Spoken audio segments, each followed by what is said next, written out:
ربنا أتمم لنا نورنا واغفر لنا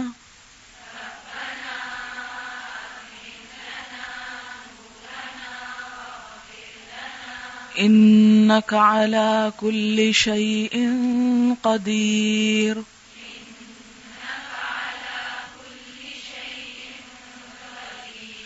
ربنا أتمم لنا نورنا واغفر لنا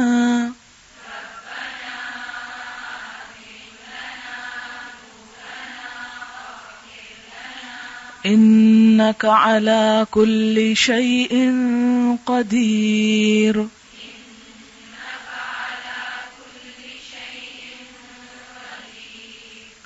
ربنا اے ہمارے رب، اتمم تمام کر دے، پورا کر دے، مکمل کر دے، لنا ہمارے لیے، نورنا ہمارا نور، واغفر لنا اور بخش دے ہم کو، انکا بے شک تو، علی کل شیء ہر چیز پر، قدیر قادر ہے۔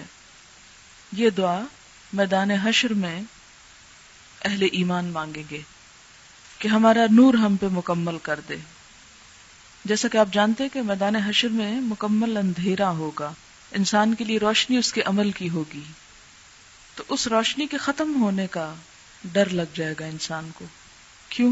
اس لیے کہ اس کے ساتھ کچھ منافق ہوں گے جنہیں ابتدا میں نور ملے گا لیکن فوراً چھین لیا جائے گا۔ جب ان کا نور چھینا جائے گا تو جو پکے مخلص اہل ایمان ہیں وہ گھبرا اٹھیں گے کہ کہیں ہم سے بھی نہ لے لیا جائے۔ تو اس وقت وہ دعا مانگیں گے کہ اے رب ہم سے یہ نور واپس نہ لے اور ہم پر تمام کر دے، یعنی جب تک ہم اپنی منزل تک نہ پہنچ جائیں یہ ہمارے ساتھ ہی رہے۔ آپ کو معلوم ہے کہ انسان کے ذاتی اعمال کے علاوہ کون سی چیزیں اس کے نور میں اضافے کا سبب بنتی ہیں؟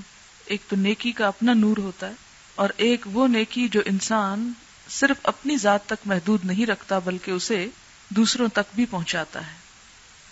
جیسے حدیث میں آتا ہے کہ انسان کے مرنے کے بعد اس کے عمل تو ختم ہو جائیں گے، تین چیزیں فائدہ دیں گی: ولد صالح یدعو لہ، نیک اولاد جو والدین کے لیے دعائیں کرے، اور دوسری چیز او علم ینتفع بہ، ایسا علم جس سے لوگ فائدہ اٹھائیں، اور نمبر 3 صدقۃ جاریہ، ایسی جگہ پیسہ لگانا کہ جس کا فائدہ مرنے کے بعد بھی لوگ اٹھاتے رہیں، تو وہ صدقہ جاریہ ہوگا۔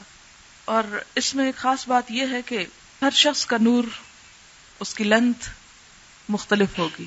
کچھ لوگوں کا نور مدینہ سے صنعاء تک کے فاصلے پر ہوگا جو شاید 700 میل بنتا ہے، کچھ لوگوں کا اس سے کم عدن تک، کچھ لوگوں کا اس سے کم، کچھ کا صرف ان کے پاؤں کے ساتھ ساتھ ہوگا۔ تو جتنا جس کا عمل ہوگا اتنا ہی اس کا نور ہوگا۔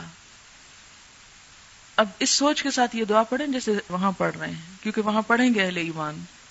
ربنا اتمم لنا نورنا واغفر لنا